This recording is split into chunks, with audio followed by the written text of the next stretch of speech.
I have the wonderful COO of Think Media, Heather, right here. Recently did a video with her, and now today we're gonna go more into depth on how to monetize as a content creator coming up next.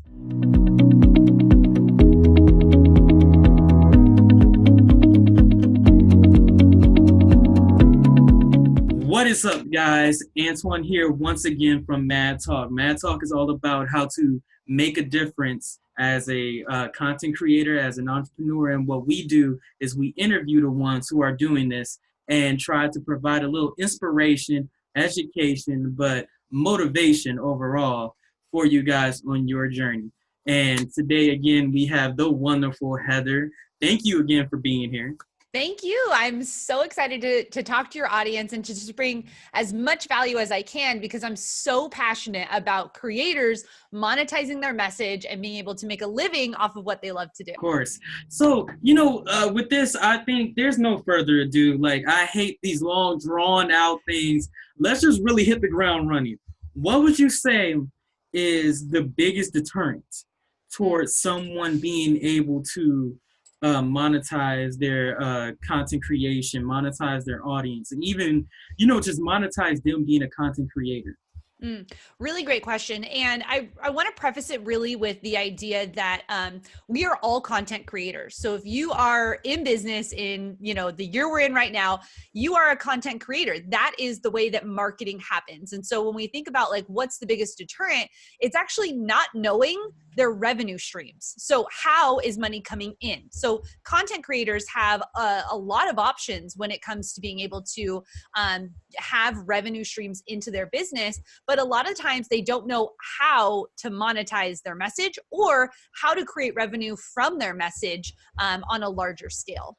And I agree totally, especially because we do a organization here at our university where we help content creators and people who are creatives actually build blueprints for themselves on how to get their project together and how to do project management and how to get the ball rolling. And I think that's really the first step to heading towards that, because everybody wants to monetize, but maybe you're not ready to monetize.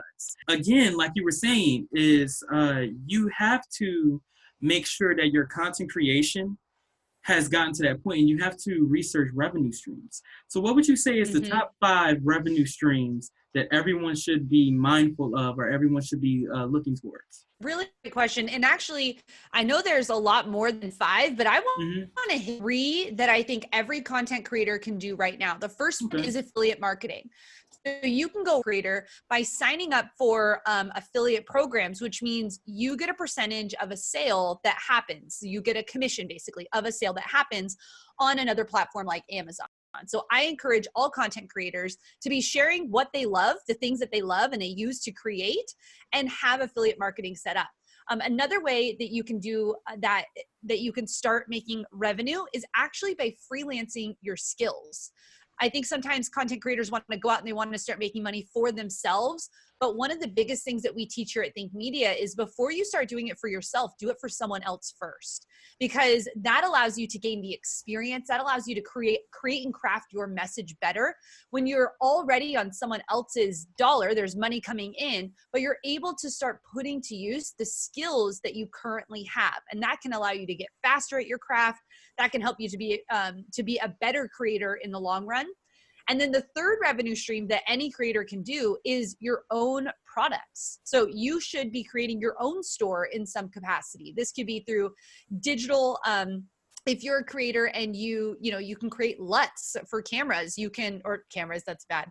For editing, you can create courses. If you have a skill that you could teach someone, you can be paid for that skill. So 3 definite ways that content creators could get started right now in monetizing are those 3 ways. But let's get into content creators monetizing their skills.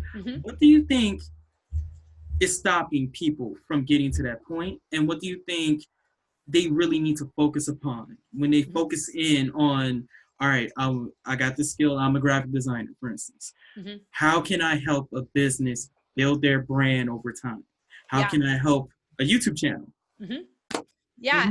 So one of the things that we really preach at Think Media is starting for free. So what this looks like is if you're a graphic designer and you've got the skills, start making stuff and send it to people and say, this is what I can create for you, and create portfolios that will allow you to start to send your content out. You know, a lot of times as content creators, that's how we start. We started as a solo creator, right? Like a graphic designer starts as a graphic designer. But as you grow a business, you become a business owner. Yes, I am a creator, but at the same time, I need to understand sales and marketing and strategy and those other things in order to make my skill monetizable. So when we're looking for different people to bring on staff here at Think Media, and when we're sharing that with other entrepreneurs on them asking us who they should hire, we base it pretty much solely off of skill set and their ability to create great work, but that they're also prepared for meetings, that they're also turning in their projects on time, that they're also understanding how to do certain things. Like if you're just creating thumbnails to create thumbnails because you're a graphic designer, that's great. But do you understand the psychology of thumbnail design? Do you understand what someone's looking for in social media content as an editor if you're doing micro content? Do you understand email marketing if you're a copywriter, right? Like those things are more than just the actual skill. I could hire a dozen graphic designers, but if that graphic designer understands thumbnail psychology, he wins, right? And so it's a twofold thing. What's holding them back? It's actually not understanding that they're a business owner. If you are selling something, a skill, you own a business. And so you should understand how to get clients. That's the first thing holding them back.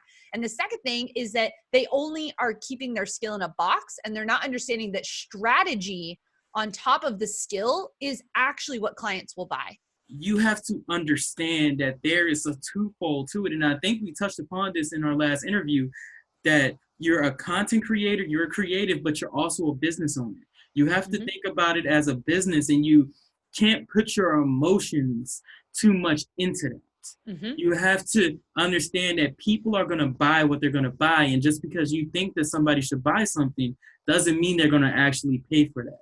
Yeah. And a lot of times too, what holds them back is they don't understand those things. How much should I price myself for? What should my packages be? What should all these things be? And the biggest advice I have is don't get your first client before you start worrying about what the 10th client is going to be. Once you have your first client, you probably are undercharging. And I actually think your first gig should totally be for free, because it's nothing on the other person and it's building your portfolio. So I think a big thing is all of the things that go into, well, if I'm going to sell my skills, how do I do that? Well, it starts with just getting yourself out there, get your name out there, that's what you're known for, and then do it for free, do it for cheap. And then every time you get a new client, as you know, you'll start working through and you're like, oh, I loved working with this client. I hated working with this kind of client. And so I'm going to refocus what my agenda is and what my business is going to be. But it's, again, putting that as a content creator, whether you're a graphic designer, an editor, a videographer, a content creator, like you have to understand that you are selling something and that's the skill, and you need to be marketable to someone purchasing that skill. What would you say is like the importance of doing, just your market research, knowing your potential client, and also knowing your competition? What would you really, how is that? Yeah, really great question.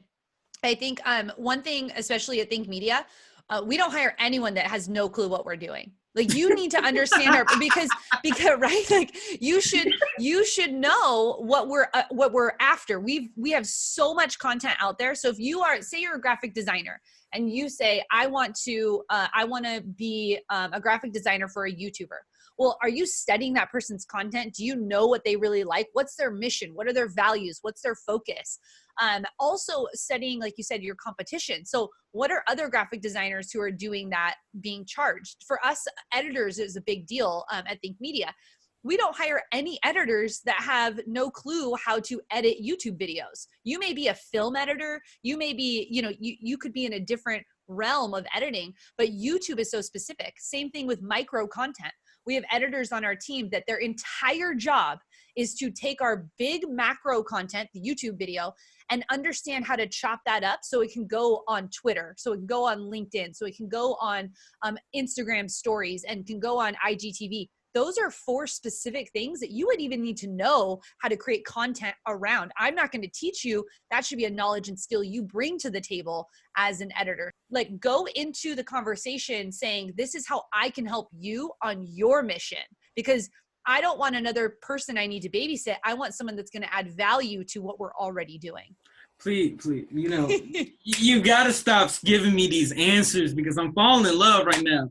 All right, I'm falling in love with this interview. This is amazing. I'm falling in love because you just hit the nail on the head, especially when you talked about film editors and understanding that there's a big difference between editing a short film, editing a movie, and editing a YouTube video, and editing micro content that you use to market yourself. Important that is for whenever you're coming into this, because micro content can be the be all end all to the marketing of any YouTube channel. It's amazing. I know micro content creators. That is what they're called now. Micro content editors and creators. They're making 6 figures. And they just started as regular editors, especially one of the gals I know. She started regular editor, editing her own YouTube videos. And she was like, I see potential that entrepreneurs and business owners need someone that can help create social media content for them. So I'm going to market myself as a micro editor. And that's how she was able to break through the market rather than being just any editor that's out there that can do stuff. She says, no, my specialty is creating micro content that will drive leads and sales to your business. Okay, hired, done. I don't have to think about it, right? You don't have to think about it. She knows what to do. She knows what she's doing, exactly. So I think when you are coming on the scene and you're wanting to get value for your skill, you may have the skill of editing, but like, how can you be different? What is your impact? How can you break through the market? And there's so many, there's IGTV only editors. Okay, sounds great. Sign me up. I want to hire one. So it's figuring out how can you be in this game with the skills that you already have as a content creator. I feel like people are underestimating the resources that they have at their disposal. And that being said, I know you guys got a series coming out. Well, you already have a series out about it. Yep. Yes, series is out all on how to use. Yep, series is out all about how to create content using your phone, because one of the biggest barriers to new content creators is the idea that, I don't have money to afford the equipment. And, I personally, I have this really pretty Canon camera right up here on my shelf there. I don't know how to use it. I don't know why I'm looking into the screen like that.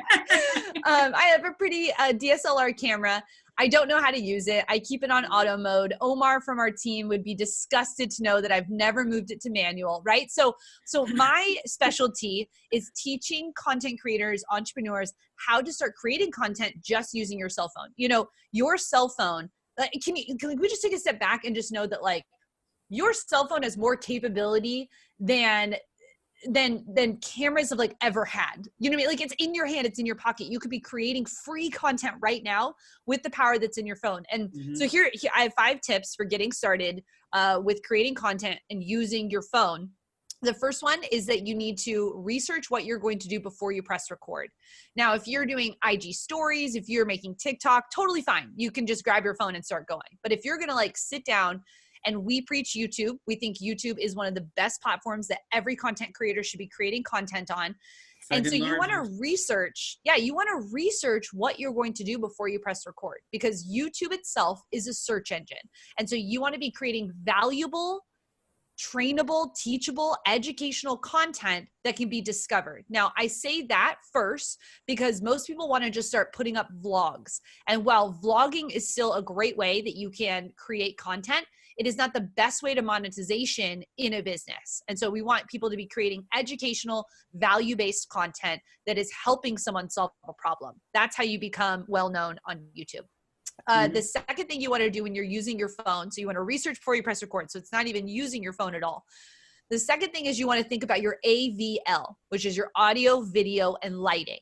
So you want to make sure that you have a great microphone. The one on your phone is great, but you can get a cheap $20 one off of Amazon, which will just completely change the game. You can then rip that, make it an audio file for a podcast. There's so much you can do when you have good audio.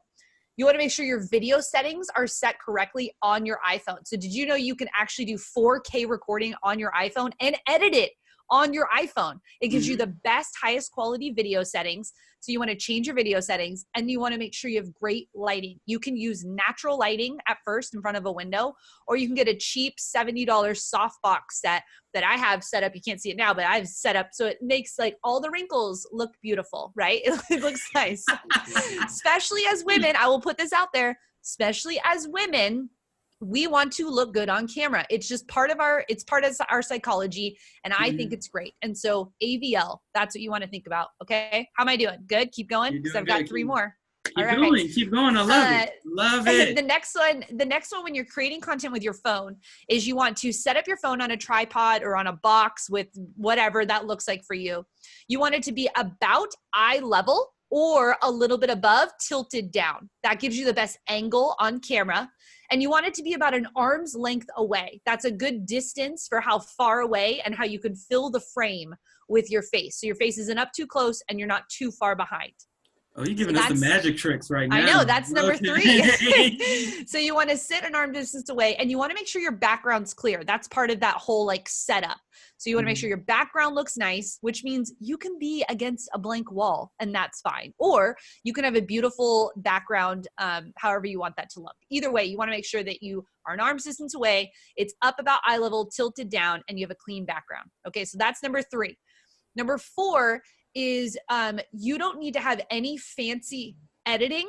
There are free apps on your phone that you can use right now to edit your entire YouTube video. You can add titles and thumbnails and all of everything you need on your phone. You do not need to have a computer or have fancy editing software. Everything can be done strictly on your phone. And there's 2 apps on the iPhone I recommend. InShot is an app that you can use that has a lot of great features. And iMovie is another one that you can use. I've been using InShot. You can make micro content on there. I do. Yeah, you can make micro content on there with the titles and everything else. And you don't need a graphic designer to do that. Yep. I love InShot. InShot's the best. So you can make your powerful content. You can make your micro content. You can do fun editing tricks on there. There's a lot of things you can do in that app. You just got to get in there and start working. You got to get in it. Exactly. You have to start playing around. And then my 5th and final tip for doing anything with your phone is done is better than perfect.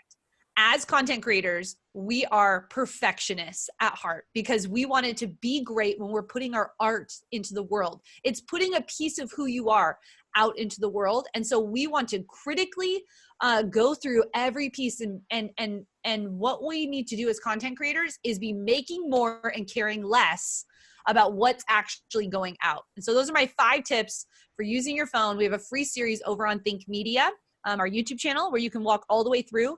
And we have a guide that we put together because people were asking about like the microphone and the lighting and the tripod that I use. So we put together a free guide at thinkgearguide.com. It's free to download. All you have to do is put your email address in there. You get a full video from Sean Cannell and everything that we use here at Think Media to make content creating easy. Every time we produce content, even share a post, we are a media company. You are a media company because you're distributing media to an audience. And the audience could be your friends on Facebook. It can be, your followers on Instagram, things like that. But you're distributing media. Why is it that we don't understand this concept? Why do you think that a lot of people don't understand that? Yeah, really great. One of the reasons is because we confuse what our social medias are for. So when I say social medias, I mean the platforms. We confuse what is my Instagram for? What is my LinkedIn for? What is my YouTube channel for? And we want to marry 2 things together. We want to marry our personal life with our business life. And so one of the drawbacks of why people don't really understand this is because they're like, well, I just want to share what I did on Saturday night with my best friend. Which could be valuable if it maps to what you're actually using social media for. So one of my mentors and friends, Shalene Johnson, says, if you're on social for business, then be on social for business and know that that's the content you're going to be creating and be someone that is there to help other people. When you're posting about social things on social media, it is not about you. It's about the end consumer of the content. That's the purpose of posting. So we get in our head about like, what should my post be about today? And you know, what am I sharing on social? And am I sharing too much of my personal life? Yeah, you probably are. People are not caring about what you're doing on Saturday night. They want to know, how do I make this thing happen on, you know, on this editing software? That's what they want to know. And they came to you because you're the educator of that. And so if you notice, like Gary Vee himself, he only shares business on his social media. You don't even know his wife's name. You don't even know his kid's name. You don't even know where, you see what I'm saying? Like he shares a little bit about the Jets because that's part of the overall story, but you know that you can get value from Gary Vee because he's going to rock your world in business. You know that no matter what he's posting, it's all, the storyline is all around that. And the reason that content creators get so stuck in their head is because they want it to be about them, or they don't know what they should be posting. And what I say is this valuable to your ideal audience? If it is not valuable, if me going out to dinner on Tuesday night with my husband and having a date night is not valuable to my audience, I do not share that, because that's not the point of social media for me. I have a private chat that I have with my girlfriends that we share those things in. So it's just understanding what you're actually doing on social media and the purpose of it. The purpose of social media is to be social. The purpose of social media is to create community. And the purpose of social media, how we use it, is to drive business results. That's why we use social media. It's a free platform that we can reach an audience that cares about our message, and we can then convert them into customers and change their lives. Yeah, I think, so to be brutally honest, those content creators will not survive because they're not building a sustainable business. It's about them, not about creating value for an audience. So one of the things that we teach is, if you want to grow, people ask like, how do I grow my Instagram? How do I grow my YouTube channel with Instagram? And we say, you don't. You grow your YouTube channel on YouTube. You grow your Instagram on Instagram. Two totally different ways. You can cross promote if you want to, and that's fine.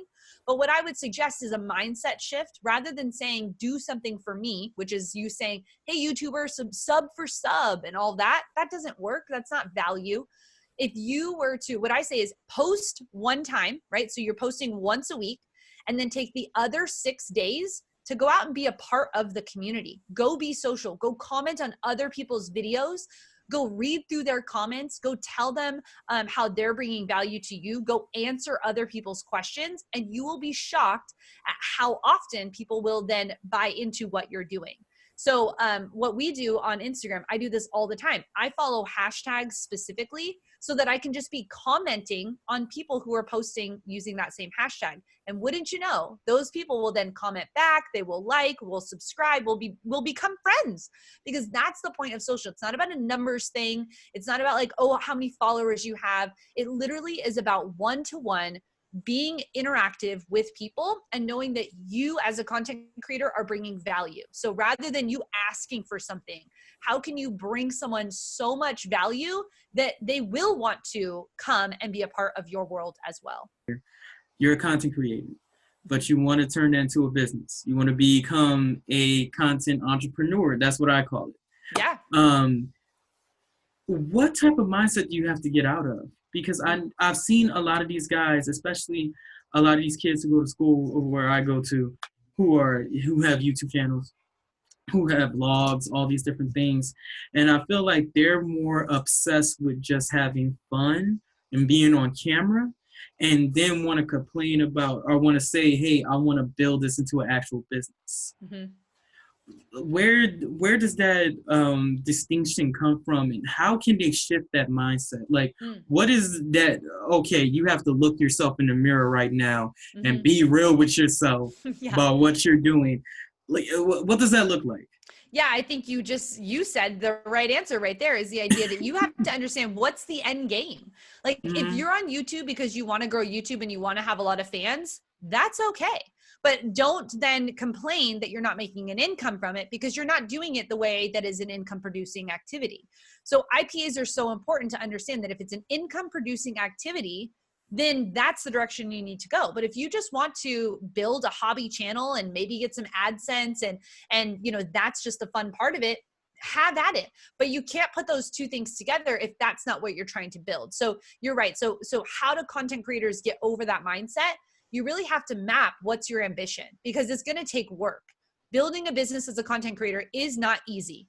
If someone told you it was, they are lying. But building a business as a content creator is freeing, meaning you don't have to have a boss. You can create your own schedule. You can be creative. You can do the things you love to do and be putting art and things out into the world, your message out into the world. But you have to understand that if that's what you're trying to do, if you're trying to create income, passive income, online income, freedom income, then you need to be doing the things that are going to map to that direction. If you're not, that's fine. But you need to be real with yourself on what is the ambition and where am I going with this? Goal right there. She just gave you a gold mine, guys. She just gave you the tools she gave you the keys to the kingdom. She wants to see you succeed. It's been wonderful to have you again, Heather. Definitely remember to like, comment, subscribe, share on all your social media, especially if you found value from this video. And also follow HeatherTorres on what she's doing. Follow her on Instagram. Subscribe to Think Media. Subscribe to Sean Kennel. Support the family, because there's a family that's building here. I love the connection that we have. And I feel like together we're going to help a lot of people. So thank you again. All right. So guys, have a good day. Peace.